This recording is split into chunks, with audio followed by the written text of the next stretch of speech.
Vamos a hablar del derecho a la salud en esta columna que tiene por intención hacer derecho simple, derecho para todos, derecho vulgar, como me gusta decirle, porque derecho vulgar. Nadie defiende un derecho que no conoce, entonces hay que conocer. El derecho a la salud hoy realmente está presente en todos nosotros, en nuestras conciencias.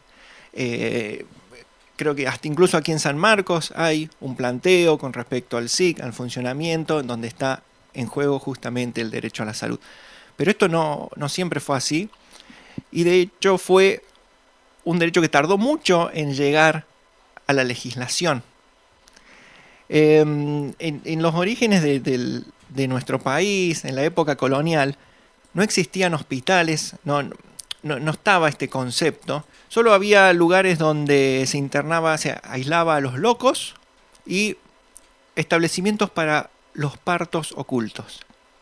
O sea, el parto normalmente era en la casa, el parto visible, el parto legal, entre comillas. Claro, mirá. Pero el parto que venía de la mujer embarazada por abuso, por una persona que estaba casada, esclavas abusadas, cosas que ocurrían mucho más frecuentemente de lo que nos dicen, había un establecimiento para partos ocultos, o sea que el interés institucional de la época de la colonia no era atender la salud, sino cubrir la, entre comillas, deshonra, en realidad cubrir el delito del otra vez, del ¿no? abusador. Estamos con las manos acá en las comillas, ¿no? Sí, claro, la gente no lo ve. No vio ve, las pero estamos haciendo comillas nosotros. Bueno, el primer sistema sanitario estatal fue establecido en Mendoza. Adivinen por qué, por cuál prócer. Le doy tres Adivinen, opciones. teléfono en la radio. Opción 1, Rivadavia. Hay opción opciones. 2, San Martín. Volvé a dar la idea. El primer sistema sanitario estatal fue establecido en Mendoza en 1815. Bien. Adivinen por qué prócer nacional. Rivadavia, el que nos endeudó con la Baring Brothers. El de las hojas. San Martín, el que sacrificó su vida por liberar medio continente. O Sarmiento. Ay, no me animo a arriesgar. La gente arriesga. Bueno, obviamente San Martín, siendo gobernador de Mendoza, estaba preparando la campaña para el cruce de los Andes y estableció un sistema de salud, porque él ya veía que no podía hacer ninguna. Que necesitaba que la gente, o sea, él estaba armando un ejército para una gran campaña y necesitaba personas sanas, fuertes. Claro.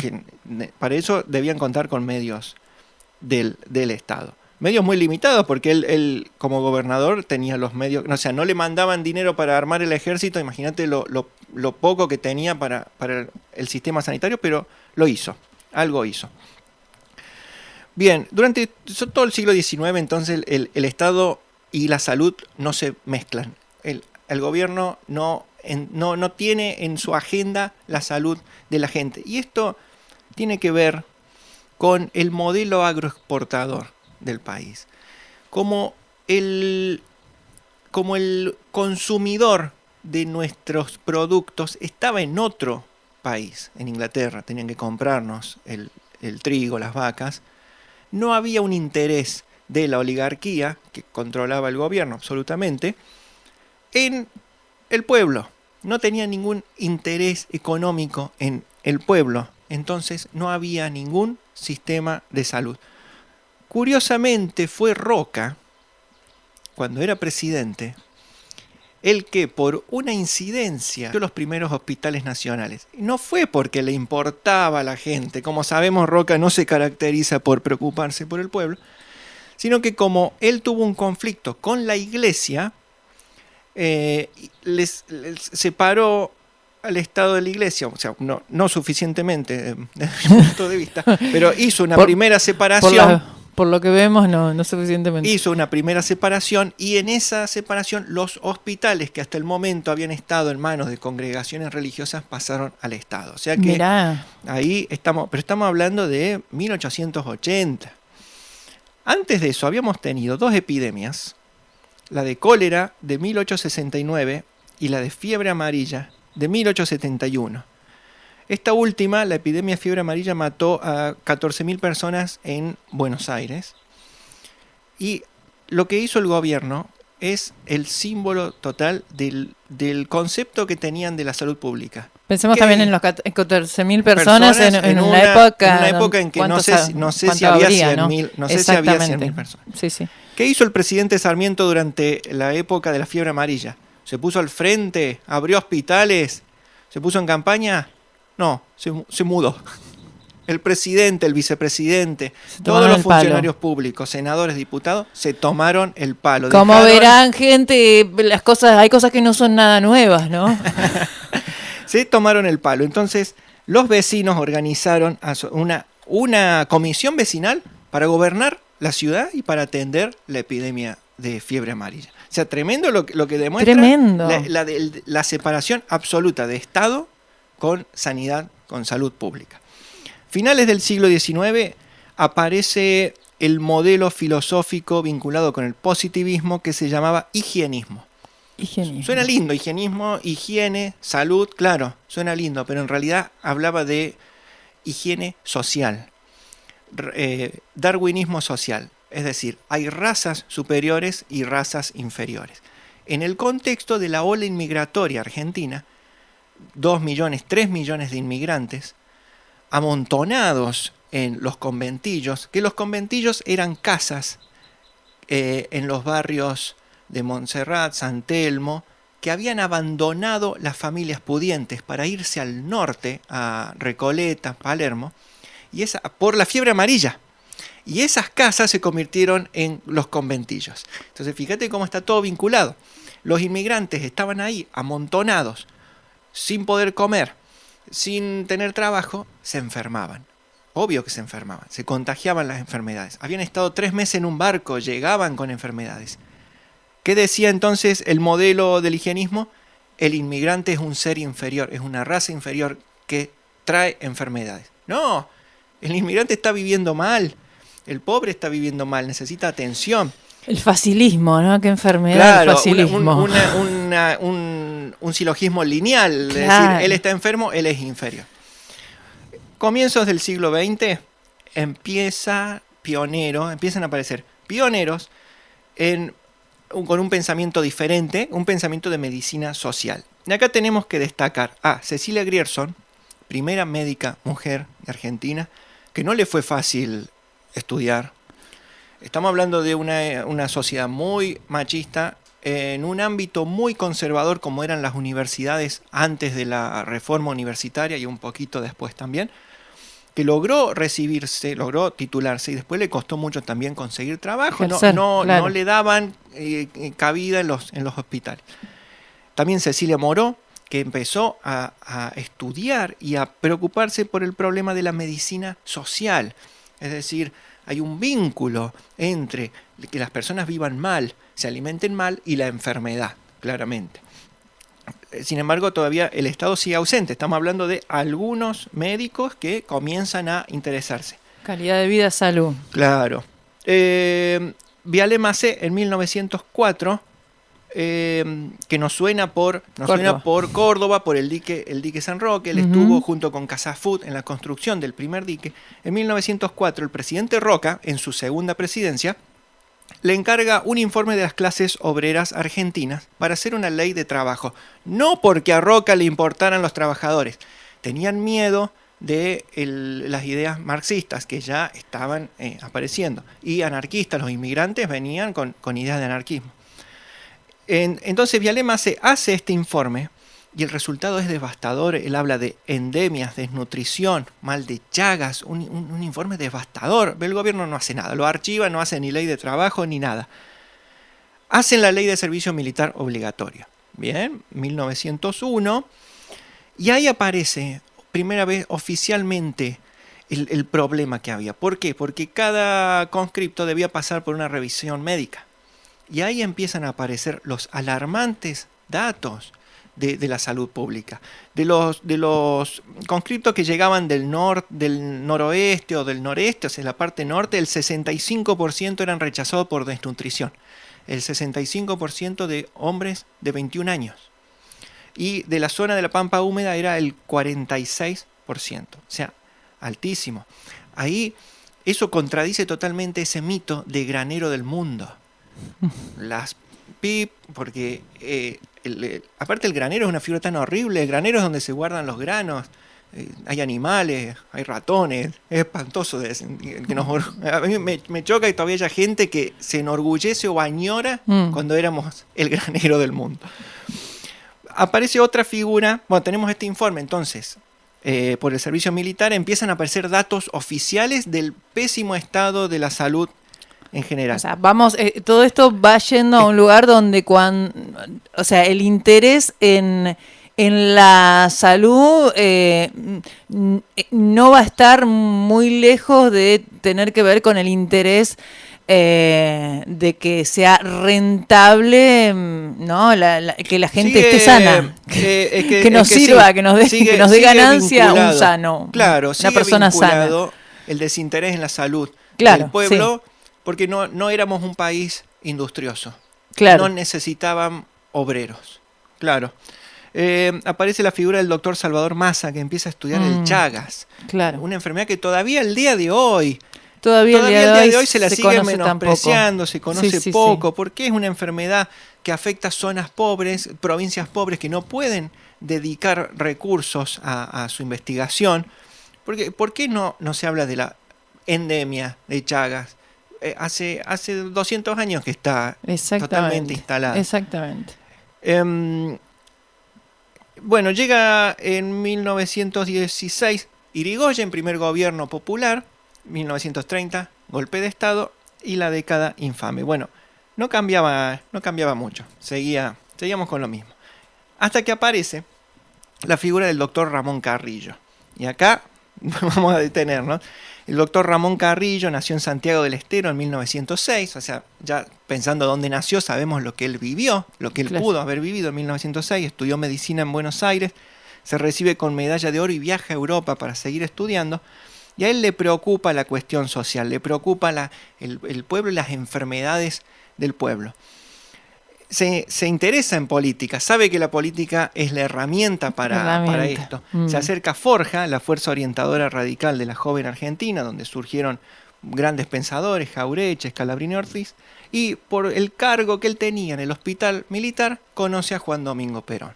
Entonces, en 1946, cuando Perón asume la primera presidencia, eleva el rango de lo que era la Secretaría de Salud a Ministerio de Salud.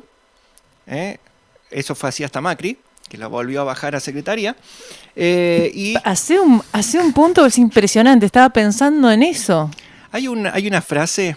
Pero mira, o sea, qué significativo fue ese momento, ¿no? De pasar de un ministerio a una secretaría, nada más y nada menos. Sí. Con secretaría, el cambio a ministerio, presupuesto, que eso significa, que eso es el gran cambio. ¿Qué diferencia hay? Secretaría, ministerio, es mucho más recursos para atender a la gente.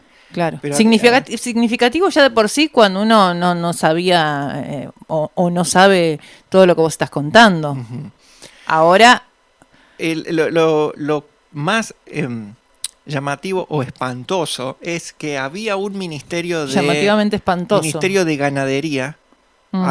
Antes de Perón, había un Ministerio de Ganadería que se preocupaba de la salud de las vacas y no había un Ministerio de Salud para las personas.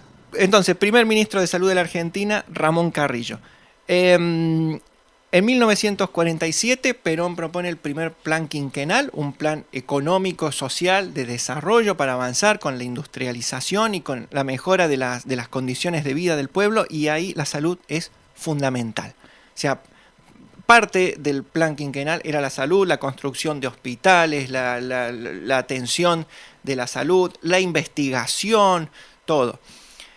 Que está vinculado con lo que vos decías recién, porque ahora al gobierno sí le preocupa la salud del pueblo, y si uno quiere, también por una cuestión económica, porque el modelo de desarrollo industrial del peronismo necesitaba obreros sanos. Si uno quiere decir, bueno, lo hizo solo por la visión industrial, piénselo así, pero el resultado concreto es que la gente empezó a recibir atención.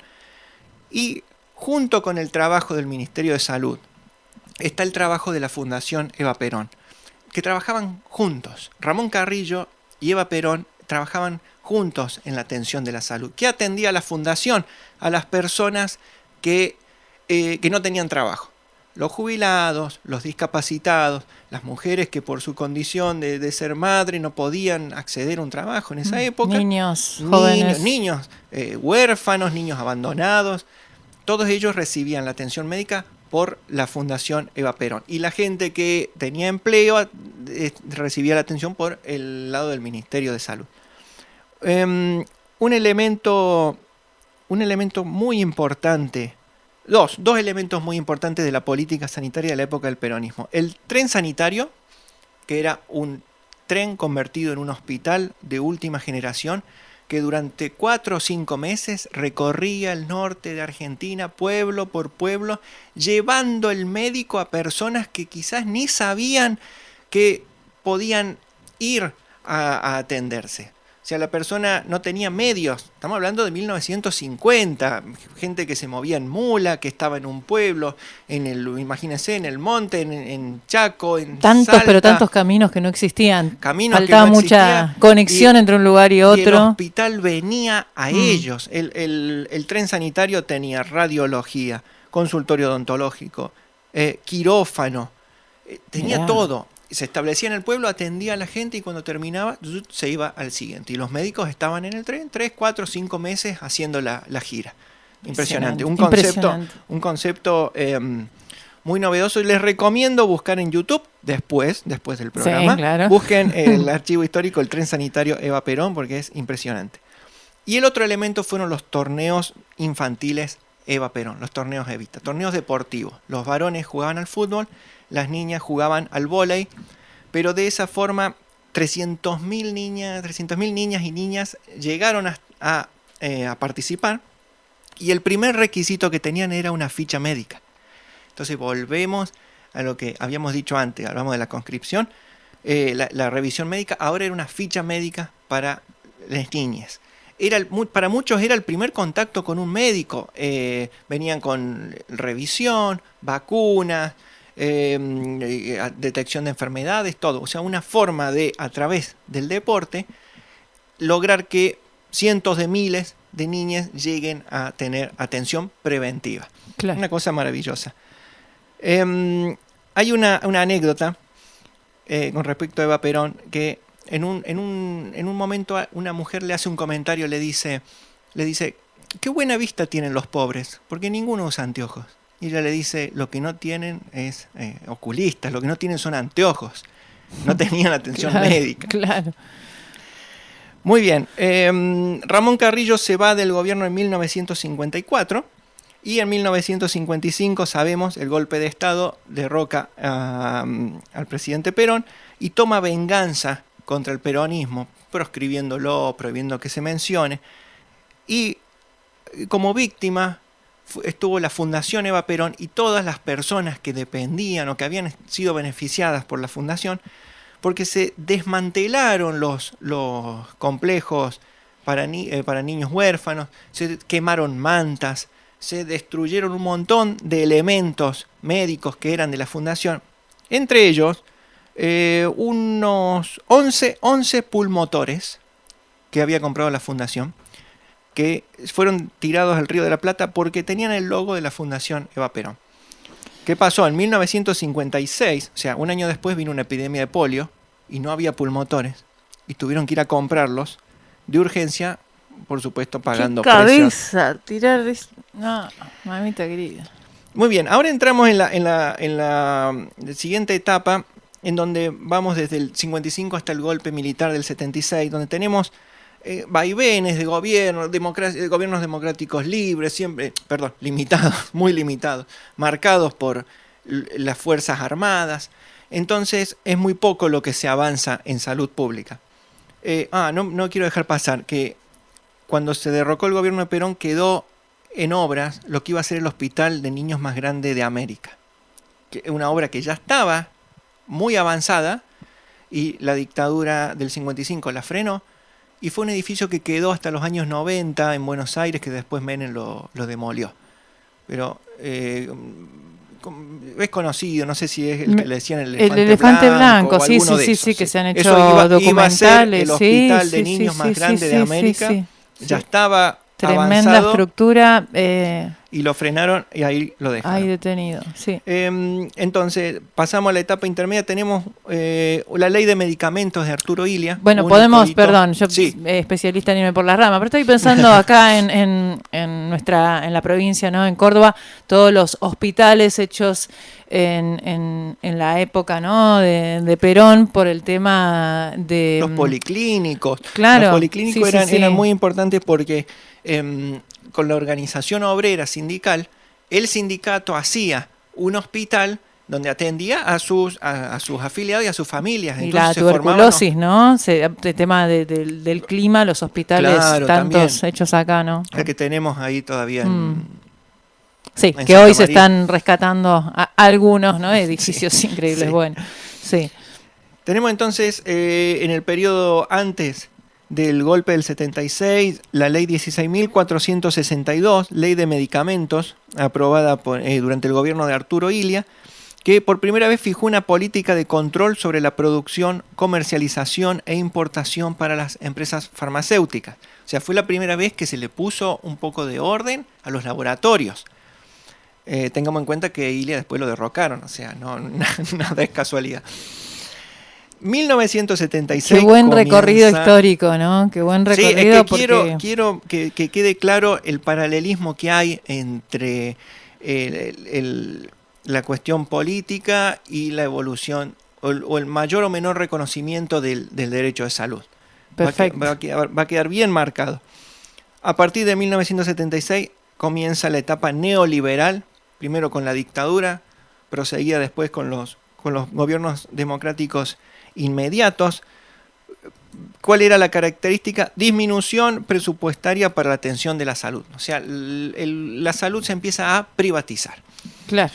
Eso a partir del golpe de Estado, pero después también durante el menemismo, mucho más fuerte durante el menemismo. ¿Qué aparecen? Las prepagas. Las prepagas. Primera palabra que aparece en la mente. Los hospitales nacionales pasan a las esferas provinciales, lo cual de por sí no está mal, pero el tema es que no vinieron con las partidas presupuestarias correspondientes. Entonces hubo muchos despidos, cierres de hospitales, por supuesto. Prepaga, reforma también laboral que hace que la gente se quede sin trabajo y al quedarse sin trabajo se queda sin cobertura de obra social. Claro, aparece toda esta problemática y un concepto instalado de la salud pública mala, ¿no? Aparece, claro, se empieza a estigmatizar la salud salud pública como algo malo y a insertar la necesidad de tener que contratar una prepaga, una obra social. Claro, sí. Si vos querés tener realmente pero ¿por qué corresponde el servicio público es inferior al privado? No porque sean diferentes los médicos, son los mismos, es porque el Estado no le da la suficiente atención presupuestaria. ¿Por qué no alcanzan los turnos? Porque no hay suficientes médicos trabajando. Menemismo, privatizaciones, desempleo, FMI, todas las cosas horribles que aparecen. AFJP, pensemos en los jubilados que no tenían ni el PAMI, bueno, una situación que se prolongó hasta el 2003 porque tuvo ese pequeño gobierno de la Alianza, un apéndice del menemismo, y del 2003 en adelante aparece un nuevo concepto del Estado vinculado con la salud, que es el Estado inclusivo.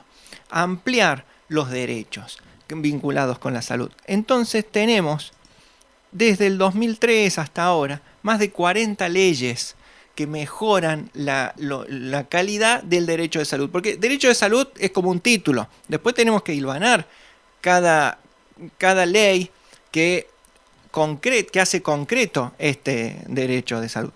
Así, por ejemplo, el decreto de necesidad y urgencia 2724, el seguro de salud materno-infantil, la ley 25.929 del 2004, prestaciones obligatorias relacionadas con el embarazo, parto y posparto, la ley 26.281 del 2007, prevención y control de todas las formas de transmisión de la enfermedad de Chagas, ahí aparece 2007, una ley de Chagas, esta ley muy importante en tema de salud del 2009, la 26.529, Derechos del Paciente, Historia Clínica y Consentimiento Informado, que es como el digesto de derechos del paciente, que sigue siendo una ley muy importante. Del 2010, la ley 26.657, Ley Nacional de Salud Mental. Del 2011, ley 26.687, Regulación de la publicidad, promoción y consumo de los productos elaborados con tabaco. Y bueno, vamos terminando, porque son muchas leyes, son más de 40, pero las que quiero mencionar. Del 2011, la ley de cuidado integral de la salud de las personas con enfermedades poco frecuentes. Esto es vinculado con lo que hablábamos antes del Chagas. Cuando las enfermedades no son populares, digamos, entre comillas, que afectan a los ejidos, los centros urbanos, como que la enfermedad no existe. Sí, que en algunas son tan grandes, digamos, afectan a tanta cantidad de gente, como podemos hablar del Chagas, y en otras son esas enfermedades raras que por raras se decide personas, también investigar poco, claro, o no hay presupuesto para eso, porque bueno, un caso en un millón. No están incluidas las prestaciones médicas de las obras sociales. Y estamos hablando de algunas leyes, vos estás compartiendo ahí esa información, pero también podemos imaginar después todo lo que pasa en el camino, ¿no? No tener una ley significa tantas veces que realmente vamos a estar contenidos como corresponde, como la ley lo dice, ¿no? Entonces, bueno, trabajo hay para hacer. Pero la ley es el primer paso. Por lo menos, claro. Lo vimos el año pasado, los últimos años, con la ley del uso medicinal del cannabis, que aquí en San Marcos se trabaja mucho y lo hemos hablado mucho. Estuvo la ley, después tuvo años sin ser reglamentada, y después cuando fue reglamentada, o sea que digamos como que se puso en marcha, quedaron un montón de cosas que definir, detalles que son muy importantes para la aplicación cotidiana, que faltaba definir y que con la práctica, con el tiempo se van definiendo, pero no basta con sancionar la ley. Claro. Eso es el primer paso, se empieza a trabajar. Ley de fertilización humana asistida en 2013, la ley de cannabis que mencionamos recién, que fue reglamentada en 2021, y la que quería mencionar, que es la ¿tema del aborto? El tema del aborto, claro, ese se me pasó, pero claro, sí, claro, importantísimo también. La suspensión del embarazo. Exacto. ¿Cuánta resistencia hay en su aplicación? Hay mujeres que están presas, creo que en Salta, por haber concurrido a un hospital a ejercer su derecho. Sí, y donde también todo ese tema puso a las claras, ¿no? A la luz cómo teníamos tapado el hecho de la cantidad de muertes, la cantidad de problemas que había en ese aspecto. No es que íbamos a tener más mujeres haciéndose abortos, sino que eso es una falacia, claro, terrible, ¿no? Sino, bueno, de los que pudieran hacerlo en un lugar seguro, porque claro, sucedía igual. Sucedía igual. La diferencia, y una vez más, lo social y lo económico se refleja en el derecho a salud. La claro, mujer con recursos iba a una clínica, pagaba, lo hacía en condiciones que garantizaban su vida, y la mujer que no tenía recursos lo tenía que hacer. Quien había tomado la decisión lo hacía. Eso es el tema. El tema es que haya acompañamiento, ¿no? de salud. Exacto. Respecto al aborto, fíjate que ya Favarolo, por allá por los años 70, ya hablaba de esto mismo que acabamos de decir, que no hay que ser hipócrita en decir que se va a empezar a abortar porque esté la ley. Los abortos se hacen igual. Algunos en clínicas privadas donde pagan, exacto, y se los hacen bien, exacto, y otras mujeres en condiciones terribles. Se podría hacer un bloque a Favaloro, ¿no? Podría ser. Sí. Y bueno, y en el 2022, este año, la ley de respuesta integral al VIH, infecciones de transmisión sexual, hepatitis virales y tuberculosis, que fue una ley que actualizó la vieja ley de SIDA, Ley Nacional de SIDA, que se llamaba, que estaba desde el año 90, que fue muy importante, ya que actualizó 30 años de investigaciones. O sea, calculen que la ley de SIDA del 90 se sabía muy poco de esa enfermedad. 32 años después hay mucho más contenido, se actualizó y se agregó otras enfermedades que deben ser integralmente tratadas. Bueno, Con eso llegamos hasta el presente, pandemia de por medio. No nos olvidemos lo importante que fue la salud pública durante la pandemia. Con las críticas que se le puede hacer, por supuesto. Cada uno puede considerar que no fue del todo adecuado, pero sin duda que si nos hubieran dejado que durante la pandemia en manos de privados, hubiera sido mucho mayor el número de muertes.